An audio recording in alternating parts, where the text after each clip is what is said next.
Imaginez que la plus grande compétition de football de la planète fasse davantage parler pour les décisions arbitrales que pour les exploits des joueurs.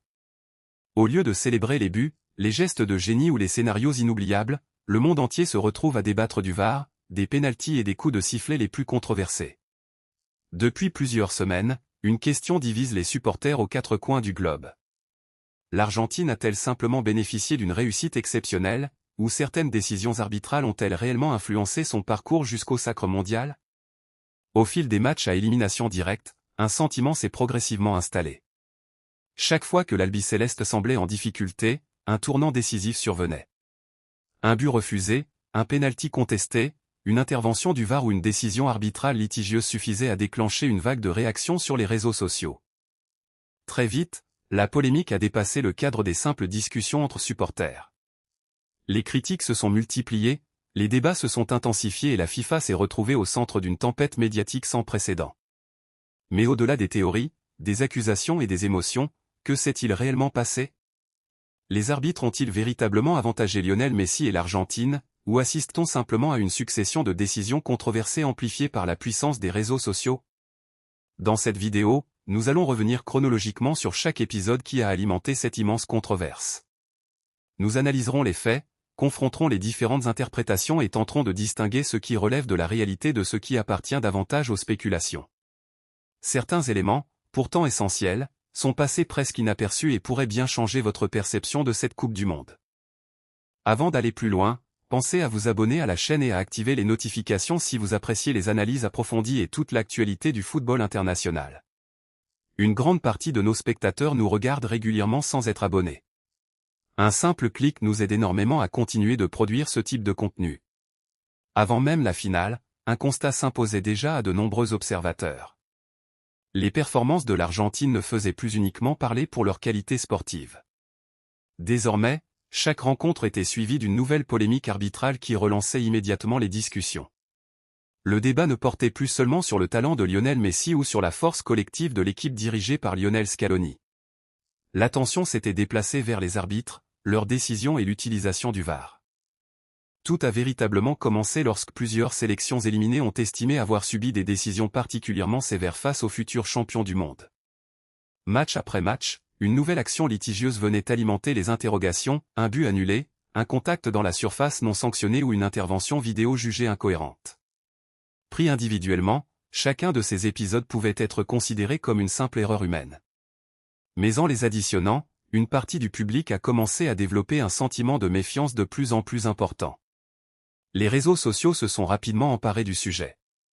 Les ralentis étaient disséqués image par image, les anciens arbitres donnaient leur interprétation et les émissions sportives consacraient de longues séquences à analyser chaque décision contestée. Ce qui n'était au départ qu'une polémique d'après-match est progressivement devenu un débat mondial sur la cohérence de l'arbitrage moderne. Pour beaucoup de supporters, le véritable problème n'était pas qu'une erreur puisse être commise.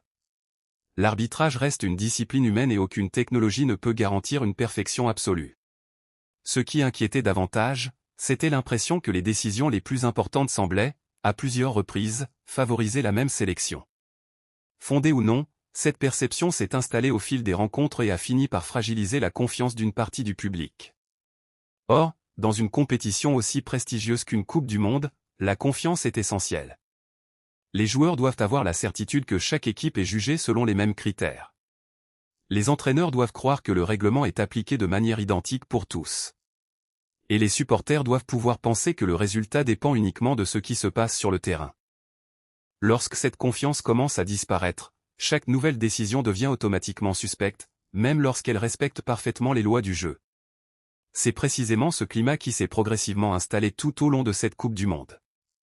S'il fallait retenir le moment où cette controverse a véritablement pris une ampleur internationale, beaucoup désigneraient le premier match à élimination directe de l'Argentine. Ce soir-là, les champions du monde semblaient tout près de voir leur aventure s'arrêter. Face à un adversaire parfaitement organisé, l'Albiceleste peinait à imposer son rythme. Pendant de longues minutes, l'équipe adverse faisait preuve d'une grande discipline défensive, exploitait chaque espace en contre-attaque et mettait l'Argentine sous une pression inhabituelle. À mesure que le temps passait, l'idée d'une élimination commençait à prendre forme. Les Argentins trouvaient peu de solutions, tandis que leurs adversaires jouaient probablement le match le plus important de leur histoire. Puis, Comme souvent dans les rencontres à très haute tension, plusieurs décisions arbitrales sont venues bouleverser le scénario. Certaines actions ont immédiatement nécessité l'intervention du VAR. D'autres ont provoqué de vives protestations sur la pelouse, aussi bien de la part des joueurs que des bancs de touche. Les ralentis diffusés en direct ont rapidement envahi les écrans et les discussions se sont multipliées. À peine le coup de sifflet final retentit, les réseaux sociaux se sont embrasés. Les supporters de l'équipe éliminée affirmaient que plusieurs décisions avaient lourdement influencé l'issue de la rencontre. Selon eux, des situations comparables n'avaient pas été arbitrées de la même manière selon le camp concerné.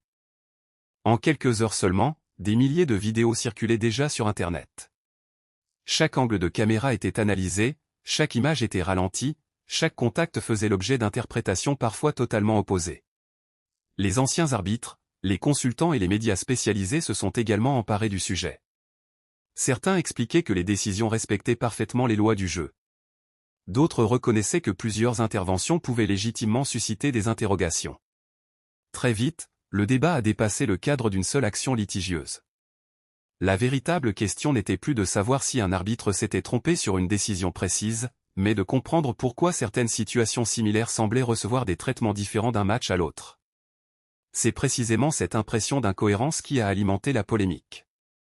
Le VAR avait pourtant été introduit avec une promesse claire, réduire les erreurs manifestes et renforcer l'équité des rencontres. Mais pour une partie des observateurs, cette rencontre produisait l'effet inverse. Au lieu d'éteindre les contestations, la technologie semblait parfois leur donner encore plus d'ampleur. Après le match, plusieurs réactions ont illustré la frustration ressentie par les perdants. Sans remettre en cause la qualité de l'Argentine, certains estimaient que leur équipe n'avait pas bénéficié des mêmes critères d'arbitrage. Ces déclarations ont rapidement fait le tour du monde et ont transformé une simple polémique sportive en véritable sujet international. Pendant ce temps, l'Argentine poursuivait sa route dans la compétition. Sportivement, la qualification était acquise. Mais dans l'opinion publique, quelque chose avait changé. À partir de ce moment-là, chacune de ces rencontres allait être observée avec une attention particulière. Le moindre coup de sifflet, la plus petite intervention du VAR ou la moindre décision discutable devenaient immédiatement des sujets de débat. Au fil des jours, cette succession d'épisodes a créé une dynamique difficile à inverser. Pour une partie du public, il ne s'agissait plus d'erreurs isolées, mais d'une accumulation de décisions donnant régulièrement l'impression de favoriser la même sélection. Que cette perception soit justifiée ou non, elle allait accompagner l'Argentine jusqu'au bout de son parcours et marquer durablement cette Coupe du Monde. Avant de poursuivre cette analyse, pensez à vous abonner si ce type de décryptage vous plaît. Votre soutien permet à la chaîne de continuer à proposer des enquêtes détaillées et des analyses approfondies sur les plus grandes polémiques du football mondial. Après cette première controverse, beaucoup pensaient que la tension allait progressivement retomber. C'est pourtant l'inverse qui s'est produit. Plus l'Argentine avançait dans le tournoi, plus chaque rencontre apportait son lot de discussions. Les décisions arbitrales occupaient parfois autant de place que les performances des joueurs eux-mêmes. Ce qui frappait le plus les observateurs n'était pas forcément une erreur spectaculaire, mais plutôt l'accumulation de nombreux épisodes contestés. Pris séparément, chacun pouvait trouver une explication. Ensemble, ils ont progressivement installé le doute dans l'esprit d'une partie des supporters.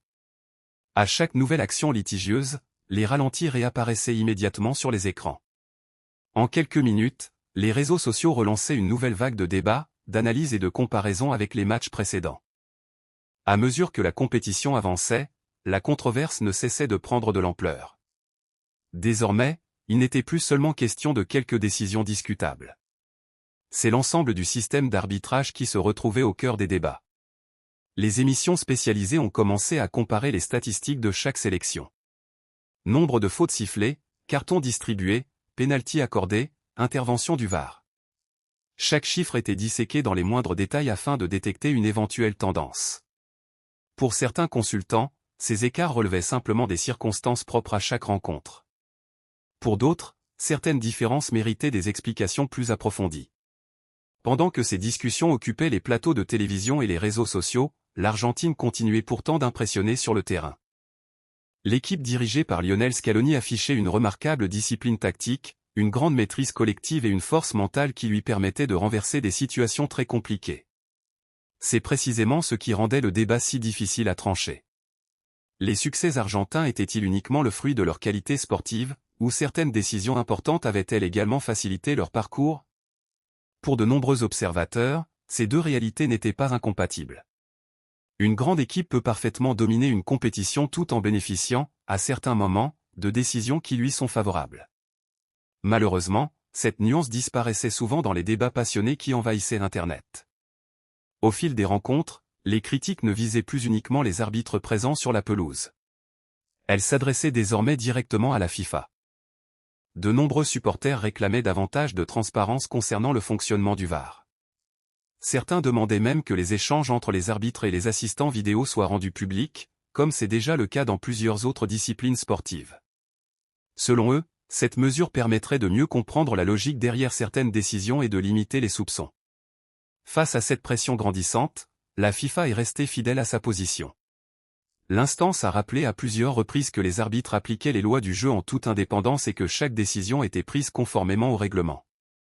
Mais ces explications n'ont pas suffi à calmer la polémique. Pour une partie du public, l'organisation répondait trop rarement aux nombreuses interrogations soulevées pendant le tournoi. À ce moment-là, le débat avait totalement changé de nature. La question n'était plus simplement de savoir si une décision était correcte ou non. Le véritable enjeu concernait désormais la confiance. Car lorsqu'une compétition commence à perdre sa crédibilité aux yeux d'une partie de ses supporters, chaque nouveau coup de sifflet devient automatiquement suspect. Même une décision parfaitement conforme au règlement peut être interprétée comme une injustice si le climat de méfiance est déjà installé. C'est précisément cette perte progressive de confiance qui a placé la FIFA dans une situation particulièrement délicate. L'organisation ne devait plus seulement assurer le bon déroulement de la Coupe du Monde. Elle devait également convaincre des millions de passionnés que toutes les sélections bénéficiaient du même traitement. Parallèlement, une autre bataille se jouait loin des stades. Elle se déroulait sur Internet. Quelques secondes après chaque décision controversée, des dizaines de vidéos apparaissaient déjà sur X, TikTok, Facebook et YouTube. Des ralentis, des comparaisons et des analyses étaient publiées à une vitesse impressionnante. Certaines vidéos tentaient d'expliquer les décisions à partir du règlement. D'autres affirmaient, au contraire, qu'elles démontraient un manque évident de cohérence dans l'arbitrage. Très rapidement, les algorithmes des réseaux sociaux ont amplifié le phénomène. Les contenus les plus nuancés peinaient souvent à atteindre un large public. À l'inverse, les vidéos les plus spectaculaires, celles qui évoquaient un tournoi prétendument truqué ou des équipes supposément favorisées, devenaient virales en quelques heures. Plus une publication suscitait l'indignation, plus elle était partagée. Cette mécanique a profondément influencé la perception de nombreux supporters. Beaucoup regardaient désormais les matchs avec l'idée qu'une nouvelle polémique finirait inévitablement par éclater. Avant même que l'arbitre ne prenne sa décision, chaque intervention du VAR était accueillie avec une certaine méfiance. Dans ce contexte, les théories les plus diverses ont commencé à circuler. Certaines remettaient simplement en question la cohérence de l'arbitrage, un débat légitime dans le football moderne. D'autres allaient beaucoup plus loin, en présentant chaque décision litigieuse comme la preuve d'un vaste complot, sans apporter d'éléments concrets pour étayer ces affirmations. Le véritable problème venait alors du mélange entre critiques argumentées, interprétations personnelles et rumeurs infondées. Peu à peu, il devenait de plus en plus difficile de distinguer les faits des spéculations. Les analyses sérieuses étaient souvent noyées sous une avalanche de contenus sensationnalistes dont l'objectif principal était de provoquer des réactions et de générer des millions de vues. Pour la FIFA, répondre à cette situation devenait presque impossible. Répondre à une critique documentée est une chose. Faire face à des milliers de publications, parfois trompeuses ou sorties de leur contexte, en est une autre. Et plus l'organisation tentait de défendre son arbitrage, plus certains internautes considéraient ces explications comme une confirmation de leurs soupçons. Pourtant, au milieu de cette immense tempête médiatique, une réalité essentielle passait souvent au second plan. Pendant que le monde entier débattait du VAR et des décisions arbitrales, l'Argentine continuait également de proposer un football de très haut niveau, porté par un collectif parfaitement organisé et un Lionel Messi toujours capable de faire basculer un match sur un simple éclair de génie. C'est justement cette coexistence entre excellence sportive et polémiques arbitrales qui rend cette Coupe du Monde aussi unique dans l'histoire du football.